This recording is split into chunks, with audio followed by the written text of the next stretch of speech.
жіночі журнали та інтернет-сайти наповнені порадами тим, у чому, в якому кольорі, з якими аксесуарами зустрічати новий рік. Мовляв, як його зустрінеш, так і проведеш. Наприклад, в рік півня рекомендували зустрічати новий рік у червоному, в рік змії в синьому чи зеленому.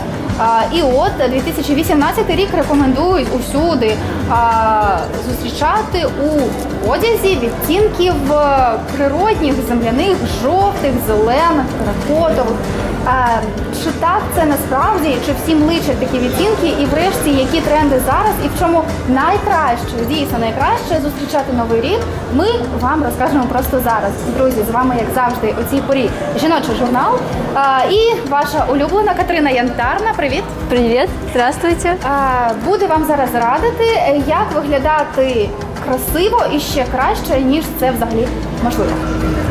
Ну, сразу хочу сказать, если вы ожидаете, что я буду говорить «встречаем в земляных оттенках все», потому что это год собаки, это неправда. Это к астрологам, можете погуглить, очень много информации, но я, естественно, как стилист не могу с этим согласиться, потому что встречаем Новый год в тех оттенках, которые нам к лицу, которые подходят к колориту внешности, платья, которые подходят типу фигуры, и это является главной рекомендацией, потому что вам должно быть комфортно, вы должны чувствовать себя королевой этого бала, этого года. Але все-таки, що модно цього сезону і в чому б ти порадила зустрічати Новий рік?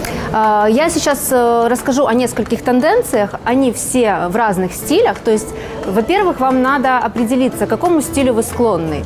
Либо вы хотите себя презентовать как романтическая девушка, либо вы хотите быть в драматическом стиле, вот такой вот роскошной, смелой, яркой женщиной. То есть все это зависит от стиля, и, соответственно, уже к этому подбирается платье, аксессуары и так далее и тому подобное. Формируется какой-то образ. Начнем мы с пайеток и люрекса. Ой-ой-ой, як це Да. Вот так, клас. Ну, это, по-моему, настоящая королева бала. Снігова королева, крижана королева, от якщо Да, ви, очень наприклад. много таких вариантов. Это драматический стиль, то есть это роскошь, это смелость. И, конечно, не каждая девушка осмелится надеть платье в пол в пайетках. Это действительно ярко. Что здесь важно? Важно определиться с цветом металла. То есть холодному цветотипу серебро или лимонное золото, теплому бронза, золото. Очень важно. Точно так же с люрексом. Люрекс – это нить, металлическая нить. Она может быть либо с золотинкой, либо с холодным оттенком. То есть, например, синий, но с серебром. То есть это зависит от цветотипа вашей внешности. Значит, сейчас мы продемонстрируем еще один вариант. Ой. Ух Да. ти! Видиш, Lady in Red. Да. Просто. От давайте уявимо, що зараз от грається музика. Так, не отвлекаемся. Смотри, видишь разницу? Это уже теплый оттенок. То есть красный он теплый, и, соответственно, он блестит, но в теплых тонах. То есть больше теплому цветотипу внешности. Он не такой холодный, понимаешь? То есть теплая внешность в холодном может интересно выглядеть на контрасте, но надо, чтобы это сочеталось с цветом лица все-таки. Значит, что мы подбираем к люрексу? В принципе, это интересный вариант, потому что это самодостаточно. Купил платье, и, в принципе, можно надеть черные туфли, которые базовые лодочки, которые есть у всех, и взять какой-то черный клатч. То есть здесь... Червона помада и да, королева. минимум аксессуаров, да. Плюс в этих платьях в том, что они самодостаточные. То есть с ними не надо слишком усложнять образ. Что мы... Да, очень красивая, очень красивая, да. Мне кажется, как раз, когда надевать такие вещи, как не на Новый год. Вот да, скажи, пол, да. Вот, и еще один вариант, ну-ка давай. А які прикраси під ногу? Сейчас я расскажу. Вот такое. Здесь плессировка. Смотрите, вот такой вариант отлично скорректирует тип фигуры перевернутый треугольник, потому что плессировка создаст объем в области бедер. То есть девушки, у кого более широкие плечи, могут и не хватает объема в бедрах, могут обратить на него внимание. По аксессуарам, как я сказала, это все должно быть лаконично, минималистично. Можно какие-то одни сережки или перстень, но не надо перегружать образ. Пусть это платье будет самым ярким. Естественно, яркий макияж. Здесь будет уместно что-то такое драматическое, опять-таки, смоки айз, например. Можно даже с яркой помадой или уже как-то сочетать с темной помадой. По укладкам это тоже не должны быть какие-то, знаете, такие романтические локоны. Это либо прямые волосы, либо гладкий, например, гладкий пучок. То есть что-то очень лаконичное, минималистическое. Вот такие варианты. Далее Закінчуємо з блиском. Да, мы закончили с этим. И мы переходим к совершенно другому стилю. Вы видите, совершенно другое настроение. Романтик, да. То есть рюшики, воланчики, фатин, всевозможные бантики. Это все романтический стиль. Если вы себя вот так чувствуете в этом году или хотите какой-то себе нежности добавить, может быть, детскости, то воланчики – это ваш вариант. Единственное, что в чем может быть проблема, воланы, естественно, придают объем. То есть если у вас широкие плечи, то лучше вот таких вариантов избегать, потому что это все еще больше усугубит. Так, вот такой. Я правильно розумію, це навпаки з попередньою сукнею? Да, Тобто, да. якщо там на стегнах, як ви думаєте, Это очень забагато, важно, да. то ви вдягаєте отаку сукню. Якщо ви думаєте, що у вас забагато в плечах, то ви вдягаєте, от поверни ту. Вот, да, вот. Тобто це сукні антиподи. Это очень образно ты сказала, но в принципе да. Да. Потому что у груш, например, у них полные бедра, да, и не хватает в плечах. То есть, чтобы уравновесить бедра, мы надеваем какой-то простой силуэт такой прямой, да, и в плечах добавляем немножко объема, чтобы бедра не казались такими А объемными. аксесуари? Так, я тебе сейчас еще одно платье покажу, и потом про аксессуары. Смотрите еще какая красота. Знаєш, на що це схоже? Це схоже на сукню з фільму. «Унесенные ветром». Так. Я намагалась просто перекласти. «Унесені вітром». Це сукня, в якій вона пішла на день народження до свого коханого чоловіка і потім звідти втекла. Дуже-дуже схоже.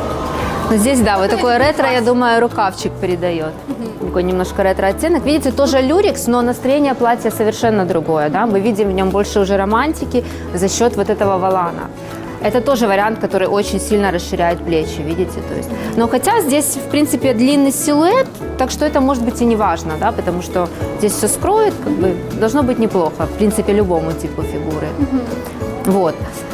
Значит, что мы подбираем под романтический стиль? Естественно, это аксессуары должны быть уже более в таких каких-то романтических, не знаю, с романтическими, может быть, цветочками, лепесточками. Нюансами, да? Да, вот, например, такой вариант. Ну, я не конкретно под платье, просто как пример романтического, да, аксессуара. Видишь, то есть в нем листик есть, бусинка есть. Вот такой вот он. Не прям цветочки, лепесточки, но такой вот есть у него штрих. Да, что-то подобное подбираем. Это может быть серьги с бусинками, с цветочками, с камнями, да. Так, далее. Следующий наш тренд, который мы можем найти в многих магазинах, это бархат. Ага, це дуже популярно зараз, здається, Да, так? да, бархат, в принципе, он в прошлом году был актуален, и в этом году, и поэтому мы можем тоже смело покупать такие платья. Единственный момент, бархат очень полнит. Особенно если, знаете, бывают трикотажные платья, обтягивающие, это вообще очень-очень аккуратно. Вот такой я нашла. Это, кстати, в бренд-миксе в магазине. Так, це таке, знаєте, сукня. От, Да, от що ви не читали, банальне про таке. графинь, там, баронес. І Вот. ще про якихось Ти там очень правильно таких определила. аристократичних жінок, дівчат, то щось, напевне, от з них списане, так, друзі? Смотрите, бархат – это такой роскошный, благородный материал, вот именно немножко с оттенком ретро. Посмотрите на эту брошь, да? Она в стиле барокко. Вот то, что ты сказала, баронессы. Очень классно обыгрывать бархат какими-то объемными серьгами, с камнями, вот в барочном стиле. Естественно, бархат всегда будет таких оттенков камней, драгоценных камней. То есть всегда будет что-то приглушенное, затемненное, поэтому он так дорого смотрится. Соответственно, аксессуары тоже в таком же цвете. Вот у меня еще, кстати, есть пример. Я нашла такое. Клас. Ты представляешь? Можна? Да. Можна. Вот тебе очень под свитер хорошо. Я думаю, такая штучка может стать полноценным аксессуаром, и как бы больше ничего не надо в Можна взяти образе. маленьку червону сукню і Ну или бархатную, да, там какого-нибудь темного красного бархата, да, платье. И, например, такое кольцо очень будет классно. То есть дорого, богато, роскошно. Что по прическам, по макияжу, в принципе, это могут быть, наверное, какие-то укладки, но я бы советовала, возможно, холодная волна, знаешь, вот это голливудская. Ага. То есть немножко оттенок тобто не ретро. нагружене, а просто Ну вот да, такая аккуратная волна, называется либо холодная, либо голливудская волна. То есть она вот подчеркнет вот это ретро, вот это вот, знаешь, такую роскошь, гламур какой-то такой. Ну що ж, друзі, на сьогодні, я думаю, це все. Ще більше по цій темі, ще більше подробиць, ще більше яскравих, елегантних суконь ви побачите у наступній нашій програмі. Тож повертайтесь до нас через тиждень. Катюша, я тобі дуже дякую. Спасибо вам. У нас еще много интересных вариантов для вас. Пока, до следующей передачи.